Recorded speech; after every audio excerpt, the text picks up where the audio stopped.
শেখ হাসিনা শাহজালাল বিমানবন্দরে অবতরণ করবে, উনি 2 মিনিটে বাংলাদেশ দখল করবেন। ফ্যাসিস্ট বিচারিত পতিত পলাতক খুনি অপরাধী শেখ হাসিনাকে আপনারা আশ্রয় দিয়েছেন।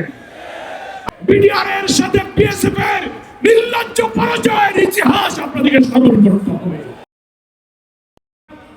ভারত আমাদের বিরাট প্রতিবেশী রাষ্ট্র। আমাদের বাংলাদেশের চতুর্দিকে প্রায় 4000 কিলোমিটার বিস্তৃত সীমানার প্রায় 32টি বাংলাদেশের জেলার সীমান্তে ভারত অবস্থিত। বরাবরই কাঁটাতারের বেড়ায় পুশিন হত্যা, বর্ডার কিলিং, আমাদের পানি সমস্যা নিয়ে আমাদের প্রতি আপনারা আগ্রাসী আচরণ করেছেন সব সময়।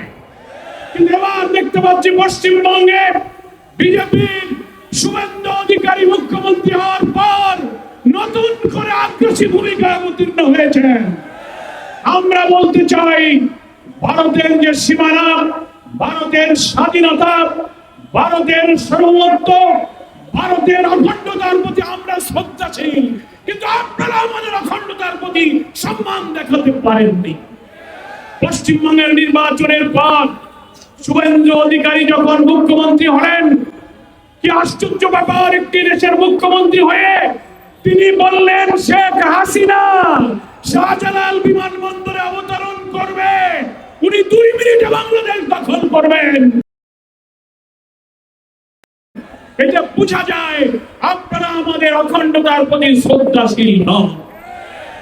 আমরা জানি আপনারা সেই আধিপত্যবাদী একটি দেশ, যে দেশে ফ্যাসিস্ট বিচারিত পতিত পলাতক খুনি অপরাধী শেখ হাসিনাকে আপনারা আশ্রয় দিয়েছেন। গত বছর প্রায় 1000-এর মতো পুশিন হয়েছেন। শুভেন্দু অধিকারী ক্ষমতায় আছেন, তিনি নিজেই বলেছেন প্রায় 4500 ব্যক্তিকে নাগরিকত্ব যাচাই বাছাইয়ের প্রক্রিয়ায় তারা পুশিন করেছে। আমরা জানতে পেরেছি গোটা ভারতে প্রায় 90 লক্ষ মানুষকে নাগরিকত্ব আর যাচাই বাছাইয়ের অজুহাত তুলে তালিকাভুক্ত করে পুশিনের আওতায় আনা হয়েছে। সীমান্তে শেল্টার রেখে সেখানে তাদেরকে আটক রাখা হচ্ছে, নির্যাতিত করা হচ্ছে। আমরা পরিষ্কার বলতে চাই, আমাদের বীর বিজিবির সৈনিকেরা সীমান্তে সাহসিকতার পরিচয় দিচ্ছেন।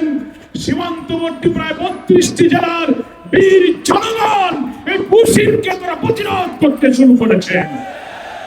বিডিআর এর সাথে বিএসএফ এর নির্লজ্জ পরাজয়ের ইতিহাস আপনাদেরকে স্মরণ করতে হবে। আমাদের সীমান্তের লুঙ্গি পরা কৃষকরাই আপনাদের এই পুশিন প্রতিরোধ করার জন্য যথেষ্ট।